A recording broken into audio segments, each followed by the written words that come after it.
This is the Pal Talk News Network.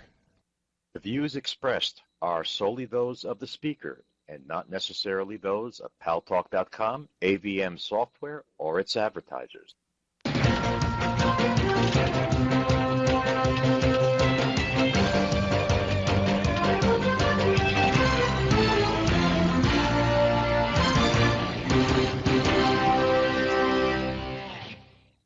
News Talk is online. News Talk Online is a production of paltalk.com, the largest multimedia interactive program on the internet with more than 4 million unique users on demand on iTunes and on YouTube and on my site, GaryBaumgarten.com, where you're encouraged to post your comments, whether you agree with yours truly or not, and where you should be subscribing to my Twitter feed, twitter.com/GaryBaumgarten, to be brought up to date on all the important issues in the news, including the subjects that we'll be talking about right here today on News Talk Online on paltalk.com.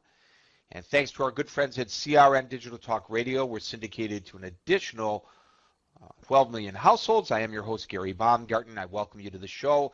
Last week, Friday, we concentrated on talking about the numerous disasters that were hitting the Pacific. And we had somebody on from the American Red Cross, and we told you that the Little Angels Charities folks were going to hold a weekend fundraiser to raise money for the Red Cross disaster relief efforts. Jim Hickman from the Little Angels Charities, how did you guys do in your fundraising efforts here on paltalk.com?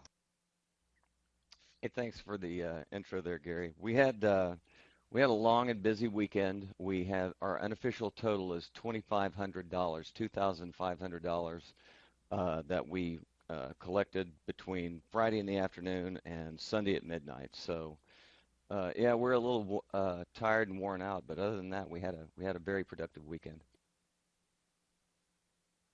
Well, thank you for that, and thanks also go to the members of the Pal Talk community who contributed. And I know you're still taking money in.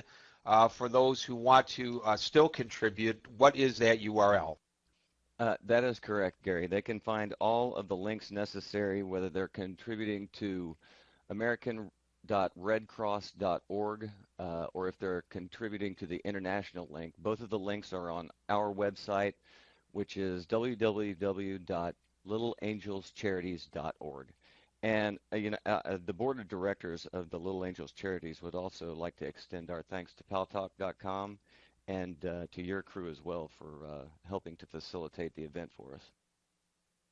Anytime, my brother, anytime. Okay, thank you for that. Now we're going to switch gears and talk about a case that is coming before the United States Supreme Court when their new session begins tomorrow. There are several very interesting cases, including one with regard to the Chicago gun law.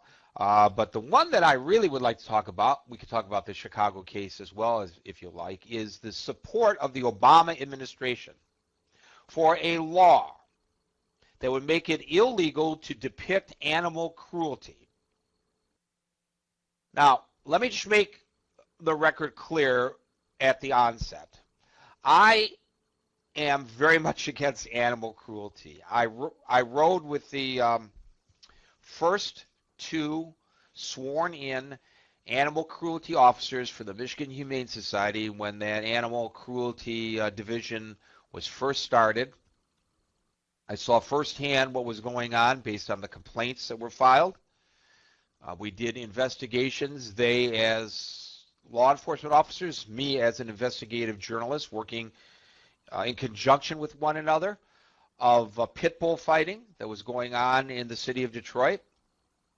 For those of you who are fans, as I am, of Animal Planet, they are now featured.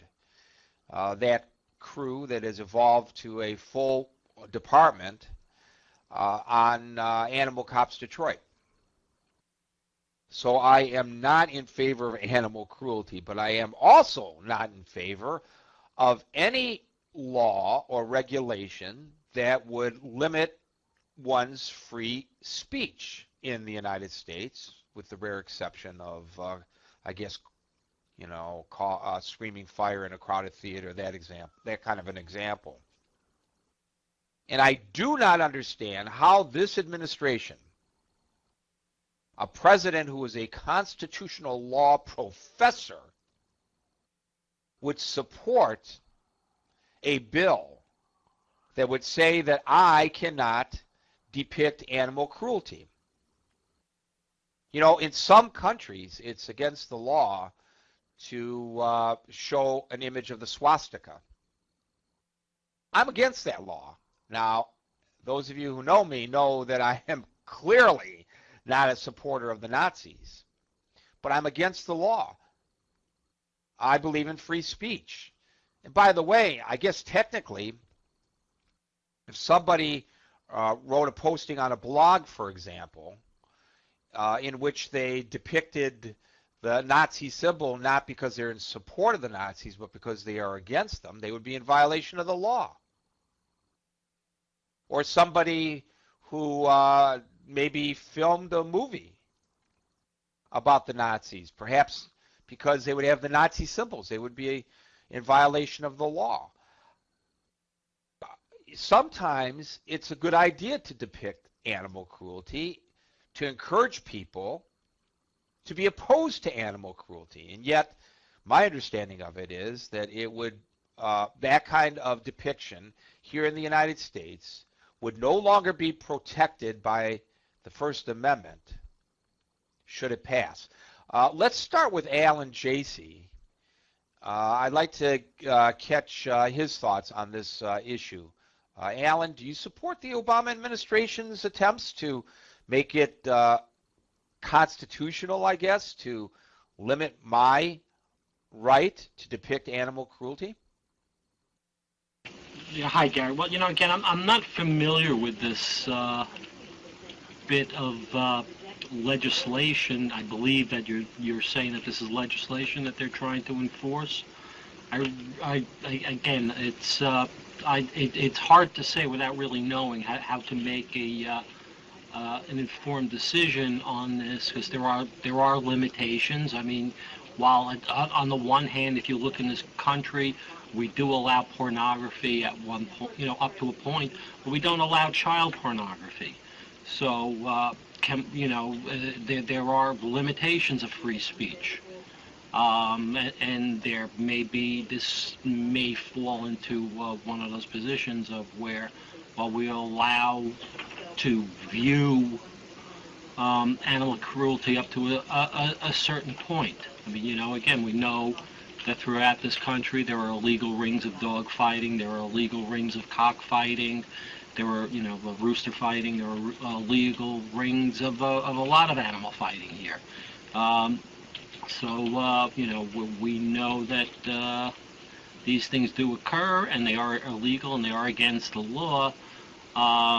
So is it such a stretch if you outlaw the visual aspect